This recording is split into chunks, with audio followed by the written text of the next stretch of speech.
Peaky Blinders is a British crime drama television series created by Stephen Knight. Set in Birmingham, England, it follows the exploits of the Peaky Blinders crime gang in the dark aftermath of the First World War. The fictional gang is loosely based on a real urban youth group of the same name, who were active in the city from the 1890s to the 1910s. It features an ensemble cast led by Cillian Murphy, starring as Thomas Shelby, the leader of the Peaky Blinders. The show premiered on the 12th of September 2013, telecast on BBC Two until the 4th series. Then it moved to BBC One for the 5th and 6th seasons. The 5th series premiered on BBC One on the 25th of August 2019 and finished on the 22nd of September 2019. Netflix, under a deal with Weinstein Company and Annabelle, acquired the rights to release the show in the United States around the world. In January 2021, it was announced that the Series 6 would be the last, followed by a spin-off film. Series 6 premiered to critical acclaim on the 27th of February 2022 and concluded on the 3rd of April 2022. Peaky Blinders is an epic centered on a gangster family of Irish Romany origin set in Birmingham. It starts in 1919, several months after the end of the First World War, in November 1918. It centers on the Peaky Blinders gang and their ambitious, cunning boss, Thomas Shelby, played by Murphy. The gang comes to the attention of Major Chester Neill, played by Sam Neill, a detective chief inspector in the Royal Irish Constabulary sent over by Winston Churchill from Belfast, who had been sent to clean up the city of the Irish Republican Army, communists, gangs, and common criminals. Winston Churchill, played here by Andy Nyman in Series 1 and Richard McCabe in Series 2, charged him with suppressing disorder and uprising in Birmingham and recovering stolen cache of arms meant to be shipped to Libya. The first series concluded on the 3rd of December 1919, and the final episode was entitled Black Star Day, the event where the Peaky Blinders planned to take over Billy Kimber's betting pitches on the Worcester races. The second series has the Peaky Blinders expand their criminal organisation in the south and north while maintaining a stronghold in the Birmingham heartland. It begins in 1921 and ends with a climax at the Epsom Racecourse on the 31st of May 1922, Derby Day. The third series starts at the end of 1924 and it follows Tommy and the gang entering even more dangerous world as they once again expand, this time internationally. The third series also features Father John Hughes, played by Paddy Considine, who's involved in the anti-communist organisation. Reuben Oliver, played by Alexander Siddig, a painter whom Polly enlists to paint her portrait, Russian Duchess Tatiana Petrova, played by Gatti Jansen, and the introduction of Linda Shelby, played by Kate Phillips, the new wife of Arthur.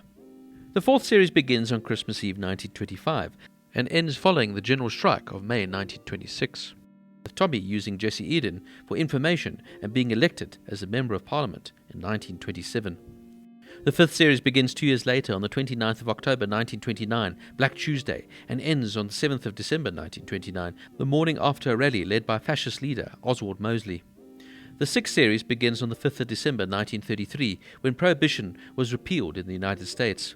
The Nazi Party was also obtained power in Germany, leading to growth in the membership of the British Union of Fascists. On the 5th of May 2018, Stephen Knight told Birmingham Press Club that we are definitely doing a Series 6, probably even do a 7. Knight had indicated that once the series is complete, a film or a spin-off could follow. Production on Series 6 was due to begin in March 2020, but was cancelled due to the COVID-19 pandemic. During the 2020, rumours emerged linking comedian Rowan Atkinson to the show for the role of Adolf Hitler in Series 6, but the producers denied the involvement, saying the news is completely false. On the 18th of January 2021, it was announced that Series 6, which had just begun filming, would be the final television series of Peaky Blinders, though Knight revealed the story would continue in another form. Knight later clarified that the following year's production hiatus had been decided to produce a movie in place of the 7th television series, which other connected television series potentially following. On the 16th of April 2021, it was announced that Helen McCrory, who played the character Polly, had died after a battle with cancer. Cillian Murphy later confirmed that Helen McCrory did not get a chance to film any scenes before her death. The series premiered on the 27th of February 2022. Now, what a brilliant show. Dark, deep, captivating, with fantastic acting, mesmerizing scenes created with flair and elegance, yet ever so gritty. Peaky Blinders goes out with a bang, but will leave you with plenty of unanswered questions ahead of what is expected to be a movie in development.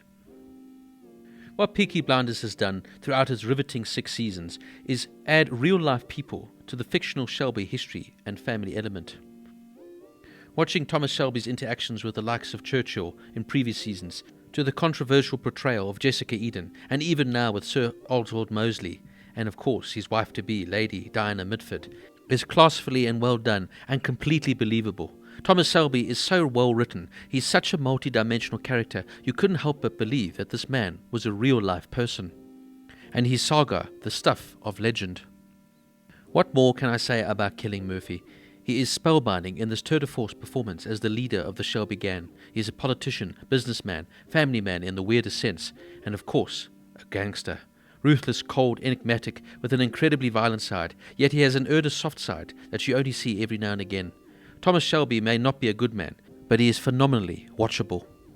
Cillian Murphy carries the show as he interacts with some of the most fantastic and fascinating characters ever written for TV.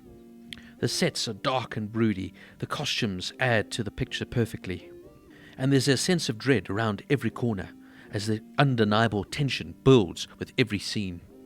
Stephen Knight has created a deeply dark visual show that leaves you in awe. Paul Anderson as Arthur Shelby, Tommy's best friend and older brother, is magnificent as he now tries to fight with his drug addiction in this series. He's always been a loose cannon and a conflicted man haunted by his past, but you never know quite what to expect from Arthur next. I also, of course, enjoyed Sophie Rundle as the ever-reliable sister to Thomas Shelby, Ida. She steps in to take over the late Helen McCrory's matriarch role of Polly after the wonderful actress lost her battle to cancer last year, and the show handles this fittingly and with grace, setting the stage for a fitting climax to this epic saga of likeable scallywags. I loved Anya Taylor-Joy here as Michael Gray's American wife, Gina. She is such an excellent actress and brings such sass and poise to this role, and adds to her versatility as one of the finest young actresses in Hollywood. I also love the cameos from Stephen Graham in a small yet pivotal role, and of course the magnificent Tom Hardy in one of his best roles ever, as Alfie Solomons, the leader of the Jewish gang in Camden Town. He has some of the best lines in the show. I also have to point out Natasha O'Keefe as Elizabeth Shelby, an ex-prostitute who worked for Tommy as his secretary and has now become his second wife and the mother of his daughter, Ruby.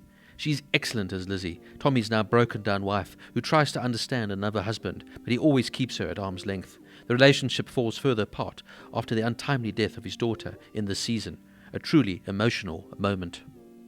Sam Claflin as Sir Oswald Mosley is just wow. The tension on the screen when he is playing the role is surreal, as he plays this upper-crust fascist politician with guile and consternation.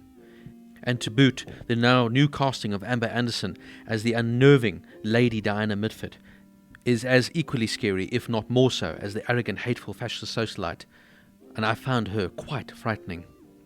James Frecheville as Jack Nelson, the Boston gang leader and uncle of Gina and Michael's boss in the United States, is quite superb as this atypical gang leader of the 1920s. Also, what more can I say about the fantastic music used, particularly the songs here by Tom York, and of course the famous song Red Right Hand by Nick Cave. The music is perfectly intertwined into the scenes, and just adds perfectly as another character, almost, to the show. I won't lie, I was quite sad to see that the show had come to an end, at least on the small screen, but I cannot wait to see what happens next with the movie and if there are spin-off series, as there is so much more to tell with regards to this Peaky Blinders universe. Peaky Blinders Season 6 gets a 9.5 out of 10.